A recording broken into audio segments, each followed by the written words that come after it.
Caméra en place. En place. Attention, ready. Et action!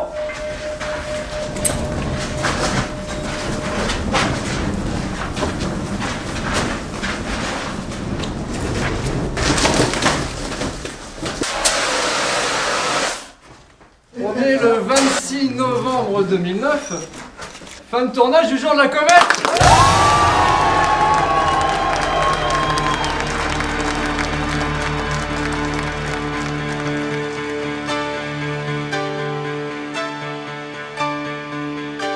Avec 8 semaines de tournage, plus de 200 techniciens et acteurs, près d'une quarantaine de décors entre Paris et l'Alsace, Le Jour de la Comète est un film à sketch imaginé par 3 réalisateurs qui n'avaient pas conscience de la taille de leur jouet.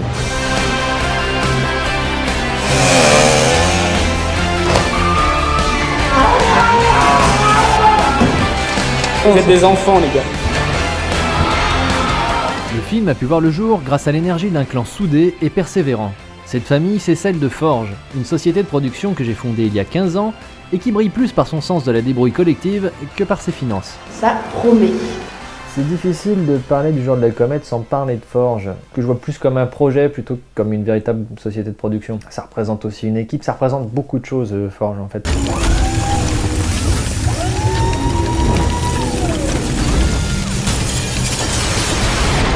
Quand on est sorti de l'école de cinéma, je pense que personne ne nous attendait, ne voulait de nous, donc on s'est dit on va faire nos propres films pour faire nos preuves et du coup on a créé Forge.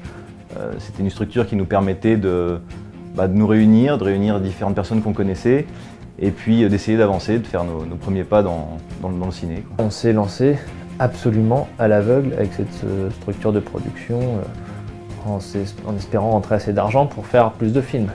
La réalité en était tout autre. Ça a quand même créé une espèce d'énergie de groupe et on a eu envie d'aller plus loin, donc on a commencé par faire un projet plus gros, à savoir Le Jour du Festin.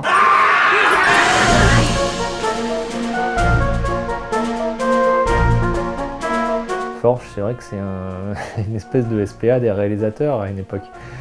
On y vient parce qu'on a envie de faire son projet sans être jugé par un producteur, mais en trouvant de la production exécutive. Et Le Jour du Festin, ça fait boule de neige, on a encore rencontré d'autres personnes. Et du coup, on a rencontré Hervé pour Surface Sensible, on a aidé à produire Surface Sensible, moi j'ai fait la photo dessus. Ça fait aujourd'hui à peu près presque 10 ans qu'on se connaît.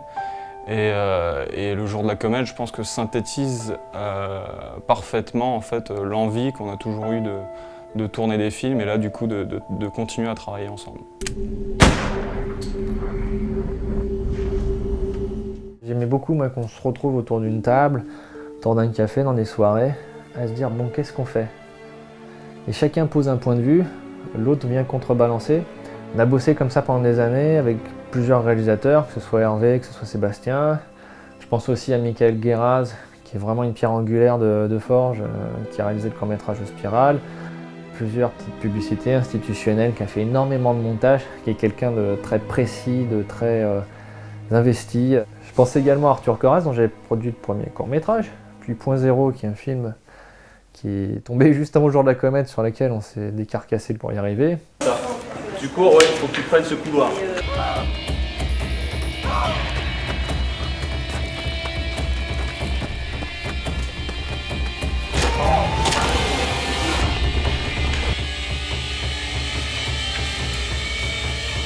Je pense aussi à des gens comme Julien Berthelon, qui est là depuis la création de l'association, c'est-à-dire que c'est plus qu'un pilier à l'échelle du son. Pour moi, c'était vraiment quelqu'un sur qui je pouvais m'appuyer en termes de régie.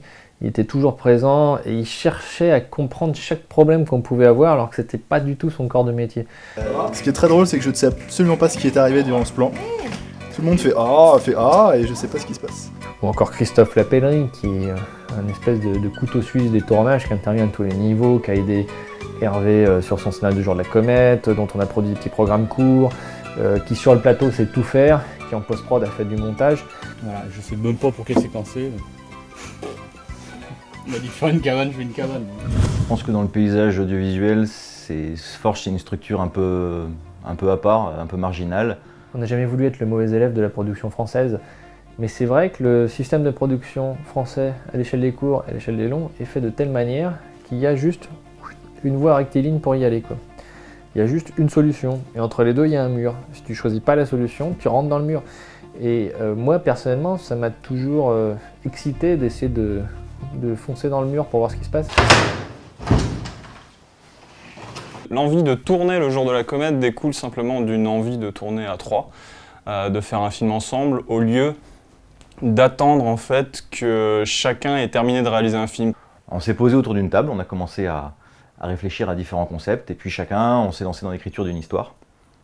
Et bien sûr, c'était totalement démesuré ce qui en est sorti. On s'est retrouvé avec un film qu'on aurait mis 5 ans à monter financièrement, et du coup en attendant, on se dit tiens, on a des caméras DV, j'allais acheter des Mini 35. On va juste essayer de faire quelque chose de simple qui pourrait être vendu en télé, en DVD ou quoi, puis nous rapporter un peu d'argent. Et on est parti, on a écrit ce qui est actuellement Jour de la comète. Malheureusement, nous n'avons pas retenu la leçon, et lorsque nous commençons à écrire, nous faisons presque pire que la première trilogie. Et à défaut de passer 5 ans à financer un gros film, nous allons en fait en passer 7 à tourner la version allégée. On a l'impression qu'on bosse sur une série depuis 3 ans et que d'un seul coup ça va s'arrêter. Personne ne l'a jamais vu. Et que personne l'a jamais vu, ouais, c'est ça. Cédric, Sébastien et moi, on est des enfants des années 80, on a grandi avec les films de Spielberg, de Zemeckis, de Joe Dante. J'aimais bien dans ces films l'innocence qui transparaissait. Il y avait quelque chose d'accessible universellement, de jamais prétentieux, de divertissant et d'intelligent à la fois. On n'était jamais pris pour des imbéciles. E.T. phone home.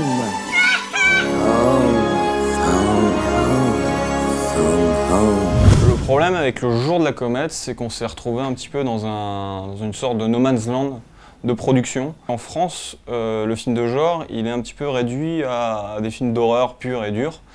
On a l'impression qu'un film de genre, ça doit être forcément, si un tendon en gros plan, faire gicler un maximum de barbac.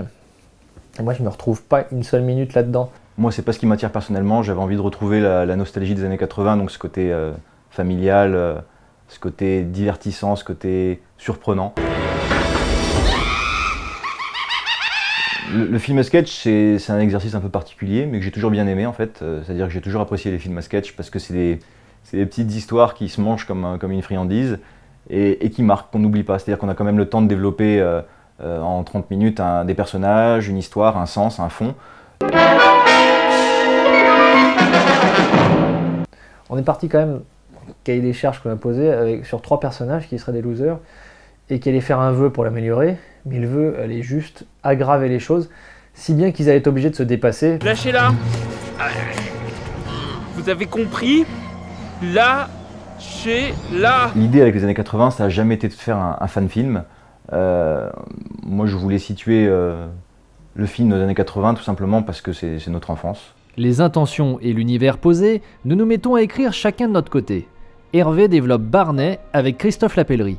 Cette histoire très tendre et enfantine l'impose d'emblée comme le candidat idéal pour ouvrir l'anthologie. Je suis un grand fan de la bande dessinée Calvin et Hobbes, dans laquelle Calvin, un petit garçon, a pour ami imaginaire un tigre en peluche, dont il est le seul à le voir vivant. Et je me suis toujours posé cette question de qu'est-ce qui va arriver à Hobbes quand Calvin va devenir grand, en fait. Et c'est juste ça, la naissance de Barney. T'es réel? Enfin vraiment réel? Mais comment c'est possible? C'est une histoire de passage à l'âge adulte. C'est se confronter à ses ennemis symbolisés par le professeur de sciences. Est-ce que vous savez, Sox, à quel point je déteste votre façon de vous complaire dans un monde imaginaire? C'est oser parler à la petite voisine dont il est amoureux, c'est prendre ses responsabilités d'adulte en essayant de récupérer effectivement son meilleur ami.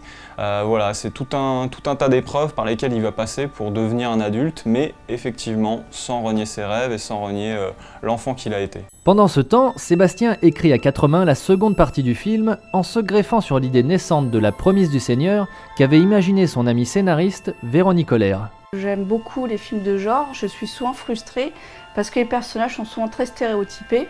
Les femmes, il y a vraiment 2 façons, soit une bimbo, soit une petite pure qui désingue tout le monde à la fin. Et moi, je voulais une anti-héroïne. Elle est étrangère, elle parle pas un mot, enfin elle parle pas beaucoup dans le film finalement, donc elle est très dans les mimiques. Vous besoin autre chose? Oh, ben il y a du progrès, dis donc. Elle fait le vœu en voyant cette couverture de bouquin de Romain Landros qu'elle a à côté d'elle. Et elle veut que la promise du Seigneur, que le Seigneur du château soit son amoureux. Sauf que le Seigneur du château, c'est pas le producteur qui vient d'emménager dans les lieux.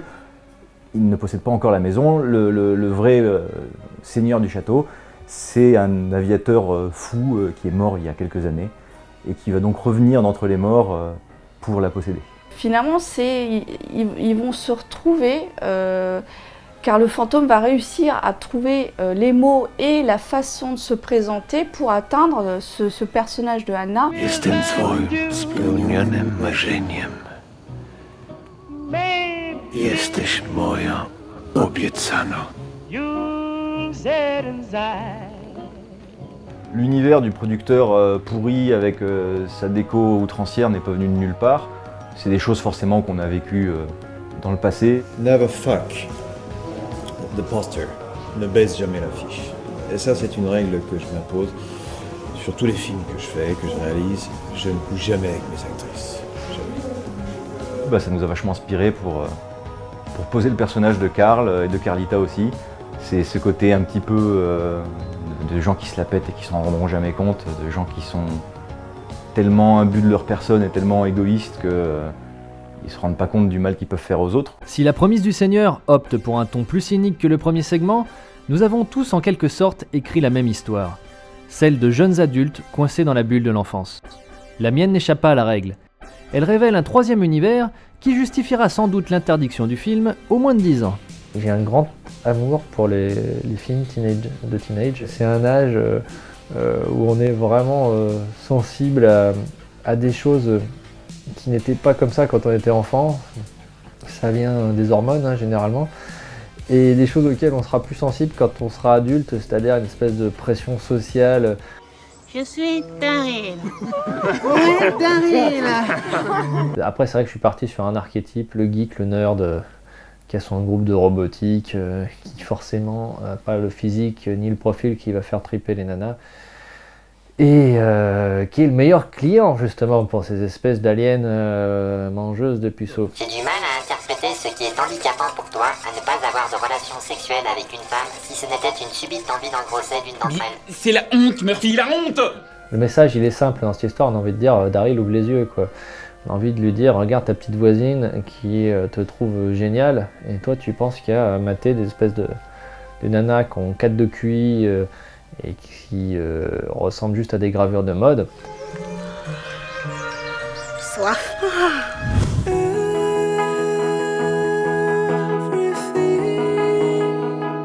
Vous pensez que le film sera plus ou moins compréhensible que Surface Sensible? Je pense que le film déjà ne vaut pas Ça du dépend lequel. produit, on trouvera pas la thune. Ça dépend quel film. Ouais. Celui d'Hervé sera forcément aussi compréhensible que Surface Sensible. On était à la recherche de cette espèce de ville pavillonnaire à l'américaine, comme on peut en voir dans E.T. Quelque chose qui revient typiquement dans énormément de films des années 80. Et donc du coup, ça, on l'a trouvé juste à côté de Strasbourg, dans une ville qui s'appelle la Vanzeno, qui reprend véritablement un quartier typiquement américain. Et donc on est en Alsace et on se pose quand même la question, comment est-ce qu'on va financer tout ça? Alors moi j'avais mes petites idées, j'avais des distributeurs en vue, des diffuseurs et je pars les 3 mois qui suivent avec mes petits dossiers de prod sous le bras. Si les quelques réponses de producteurs que nous obtenons sont parfois enthousiastes, ils ne nous prennent pas au sérieux et doutent même de la viabilité d'un tel projet en France. D'ailleurs tout le monde doute, à commencer par les diffuseurs eux-mêmes qui sont plus frileux que jamais. Séduits par le scénario, une grande chaîne de télévision nous affirme même que nous serions incapables de réaliser le film. Pendant tout ce projet, j'ai jamais vu des choses impossibles. Et c'est peut-être pour ça qu'on les a faites, mais chaque fois qu'on me disait « Oh là là là là, ça va être très très dur à faire, je vois pas de truc existant qui ressemble à ça », c'est pour ça que c'est excitant, c'est pour ça qu'on le fait, c'est pour ça qu'on tente ce projet. Voyant que plusieurs séquences se passent au même endroit, je me dis quand même que c'est con d'aller tourner 4-5 jours pour faire une bande-annonce de 3 minutes. Autant amortir le temps de tournage et tourner toutes les séquences qui s'y trouvent. C'est sur ce constat qu'au printemps 2007, le tournage d'une simple bande-annonce se change alors en 3 semaines de prise de vue. Afin d'en minimiser le budget, nous souhaitons éviter de louer une grosse configuration caméra. Il nous semble alors plus rentable sur la longueur d'amortir l'achat d'une petite caméra Panasonic. On s'est dit que pour travailler davantage l'image, ce serait bien de rajouter au système un système Mini 35, c'est-à-dire un bloc optique qui permet dessus de greffer des optiques film. Là en l'occurrence on a mis des optiques d'appareil photo. C'est plus compliqué parce qu'ils m'ont trouvé plus de matériel quand même. Ça entraînait pas mal de complications, c'était un vrai casse-tête. Déjà parce que le système est un peu brinque-ballant, de briquet de broc, pas facile à caler, que c'est assez risqué en fait de tourner avec, c'est pas ce qui est le plus évident. Oh là là. Putain, c'est quoi cette chien? C'est une merde techniquement parlant, je veux dire, on comprend ce qu'on achète une fois qu'on l'a en main. C'est-à-dire qu'on s'est retrouvé avec le dépoli qui vrillait, des morceaux de caoutchouc qui tombaient sur le dépoli, il fallait l'ouvrir sans arrêt. Surtout qu'on n'avait pas les conditions techniques favorables, on n'avait pas de super retour HD avec les câbles qu'il faut, ça sautait tout le temps, l'image était floue sur les moniteurs, on était en plein soleil, on n'avait pas les moniteurs adaptés. Donc on a fait avec ce qu'on a pu. Quand j'y repense aujourd'hui, ça serre un peu le ventre. Je me dis même comment est-ce qu'on a pu faire ça avec ça. On l'a fait vraiment avec un format qui est tellement obsolète que ça devient compliqué d'en parler et de comprendre la logique du truc. Il faut le replacer vraiment dans le contexte en 2007 quand on a démarré. Une fois la configuration caméra mise en place, nous nous attaquons au casting. En 2007, nous avons uniquement besoin de trouver les personnages principaux pour tourner notre bande démo. Je commence par Daryl, rôle écrit pour Aurélien Gégou, qui est un récurrent chez Forge. Quand j'ai commencé à travailler les dialogues, je l'imaginais lui en train de parler. Les phrases, je les ai écrites pour lui. Voilà. Sinon, j'aurais écrit autre chose, je crois, de toute manière.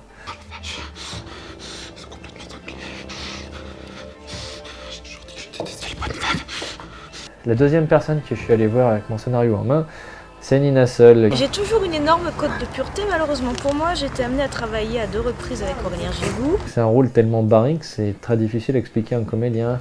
Nina, moi je la connaissais depuis 3-4 ans, pareil, on était assez amis et je suis quelqu'un qui a une douceur naturelle. Alors le personnage d'Amélia me tient à cœur parce que c'est ce qui va créer une petite romance maladroite. Alice, elle a une certaine violence en elle qu'elle peut déclencher. Les gifles, elle les met pas à moitié. Daryl, tu me fais confiance ou pas? Eh ben moi j'ai confiance en toi. Et je peux t'assurer que perdre sa virginité fera pas toi quelqu'un de meilleur. J'ai vraiment galéré pour trouver le comédien qui allait interpréter le personnage de Howard. Pourquoi? Parce que j'avais beaucoup de pression, parce que c'était le héros de l'histoire, parce qu'il était jeune, parce que... Enfin voilà, c'était un gros challenge. Et voilà, j'ai eu beaucoup de mal à le trouver. Ben, je l'ai trouvé en Alsace. Ouais, salut, je suis Nabo d'à côté. Ma mère, elle nous gardait ensemble pendant qu'on était petits. C'était super génial et depuis, je suis tellement amoureux de toi que j'ose même pas te parler. Il se lançait, il se jetait à l'eau sans trop réfléchir et pourtant il donnait la réplique à des comédiens expérimentés qui ont eu des années de théâtre derrière eux, comme Yves Arnaud. Et poussez-vous de là que je m'achève! Stop! Stop, ça suffit! Plutôt crever si grandir c'est de vous ressembler! Avec le personnage de Fractal, le méchant de l'histoire, on s'est tous complètement éclatés à en faire des caisses. On voulait qu'il fasse peur, mais qu'il fasse rire aussi un petit peu. Ça va saigner dans mon noir. Pour le personnage de Léa, j'ai vu beaucoup de comédiennes. Il n'y en a qu'une qui a réussi à vraiment savoir doser entre la tendresse et le côté sexy et joli, et c'était Pascaline Ferrer. C'est pas facile de rencontrer quelqu'un qui pense pas qu'à... Enfin, quelqu'un qui a vraiment envie de te connaître. Enfin... C'était pas évident de se pencher sur le casting du personnage d'Anna, parce que c'est un personnage qui est tout en gestes. Comme elle parle pas vraiment la langue, elle a pas énormément de dialogue. C'est grâce à Aurélien Gégou, qui joue Daryl dans le segment de Cédric, qu'on a pu trouver Béatrice de la Boulée. Qui est une fille juste pleine d'énergie, qui est à l'opposé en fait du personnage d'Anna. C'est impressionnant. Oh, pardon. Non, Stéphane Roux, qui joue le personnage de Karl, ça fait simplement 10 ans qu'on travaille avec lui, depuis le premier film de Cédric. J'avais envie justement pour le personnage de Karl, cette espèce de producteur excentrique et est totalement insupportable d'un gars qui n'ait pas peur de son image, qui n'ait pas peur de se montrer ridicule ou de se faire détester. Je me suis acheté un GSM. Ah, c'est une véritable merveille technologique, ce truc-là. Allô? Allô? Parmi les personnages du jour de la comète, 2 d'entre eux présentent de telles particularités qu'un simple casting ne suffit plus. C'est vrai qu'on a fait un petit peu peur à notre équipe de prod quand on leur expliquait qu'il fallait un ours et un robot, qu'après une semaine de recherche, ils nous ont dit mais il n'y a rien à louer, il n'y a rien à... Personne ne veut construire ça. Qu'est-ce qu'on disait au juste? Pour l'ours, pour Barney, il fallait que ce soit un teddy bear géant, quoi. On est passé par toutes sortes d'idées. Moi j'avais en tête quand même une base d'animatronique.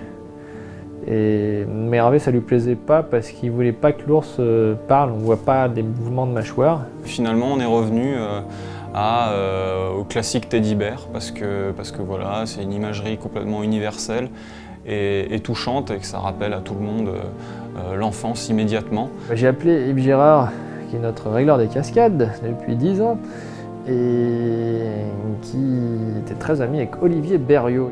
Alors Olivier Berriot, c'est juste un des plus grands costumiers en France. On allait toquer à sa porte avec Cédric et on s'est retrouvé face à une des personnes, tout simplement une des personnes les plus gentilles, un des meilleurs collaborateurs qu'on a eu sur ce film. Cette partie te touche à la tête et celle-là vient par-dessus. Ok. La gauche vient par-dessus la droite. D'accord? Allez, je te laisse t'installer. Pierre-Julien Triche, qui donne vie à Barney, est un comédien pas seulement de grande taille, mais c'est un comédien talentueux parce que c'était véritablement pas évident de faire transparaître des émotions quand on ne voit rien. Et pourtant, il y est véritablement parvenu. Je vais chercher des cookies. Murphy, c'est un personnage qui n'était pas là au départ, que j'ai rajouté. Et c'est un peu comme si c'était toute la partie un peu refoulée, timide de Daryl, qui n'arrivait pas à s'exprimer, que je faisais parler à côté de lui en permanence. Et c'est finalement en couplant le démagnétiseur intégral que j'ai compris pourquoi le convecteur de boson perdait en puissance lorsqu'on le branche sur 50 Hz. On est allé à Robopolis, qui est un magasin de robots, qui nous orientait vers un sculpteur qui s'appelle David Rébillard. David avait l'avantage de savoir motoriser ses robots, et c'est là que ça a été un grand plus, parce qu'il a construit un petit robot qui se pilotait comme un tank. Lui, il est parti sur des roues parce que les chenilles, c'était un budget qui était hors budget, justement. Et il a réussi à tout mettre sur une télécommande, c'est-à-dire mouvement des yeux, de la bouche, de la tête sur l'axe horizontal. Christophe, qui avait la charge de Murphy, l'a vraiment investi. Christophe, c'est quelqu'un de très drôle, qui adore l'humour très gestuel, et je lui donnais juste des indications dans les scènes, et il y est pour beaucoup dans la réussite du personnage.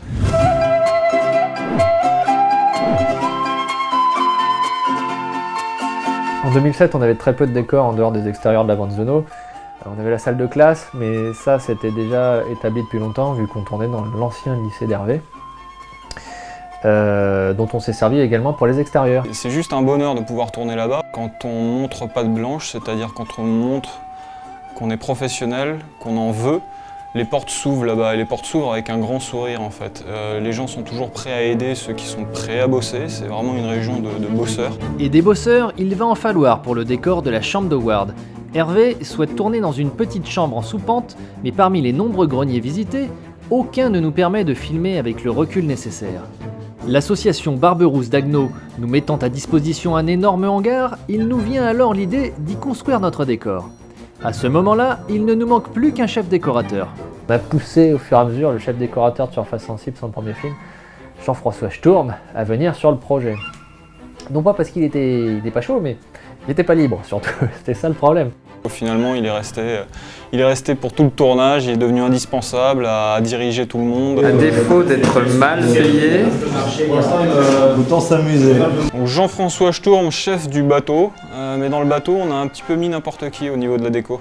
Donc il y a eu des vrais techniciens habitués à ça, il y a eu des bénévoles, il y a eu des coups de main d'un peu tout le monde dans l'équipe qui s'y est mis à un moment ou à un autre.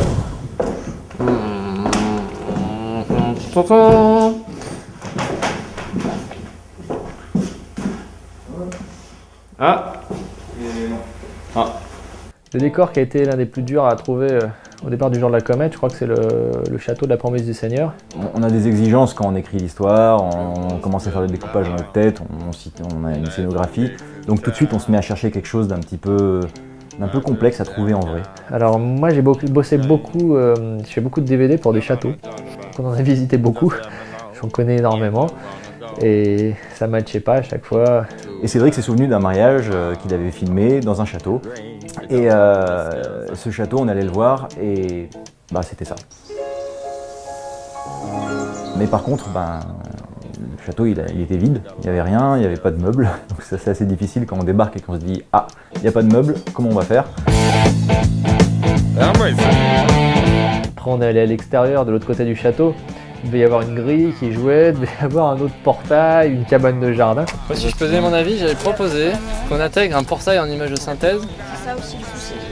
Qu'on filme et qu'on intègre tout le fond en image de synthèse, c'est-à-dire portail plus ces bandes sonores. Oui, il va finir comme Zemeckis, on n'aura plus des trucs en image de synthèse.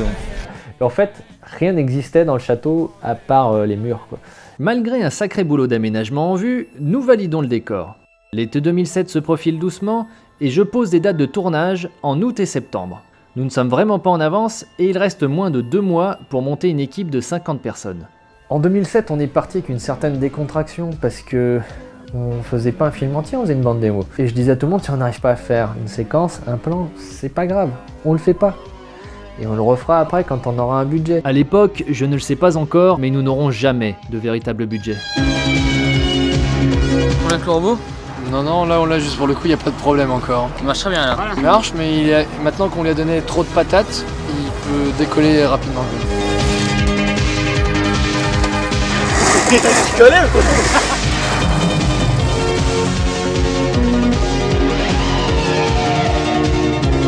Dans la mer, ils ont fait pareil, c'est bon, on est sauvés.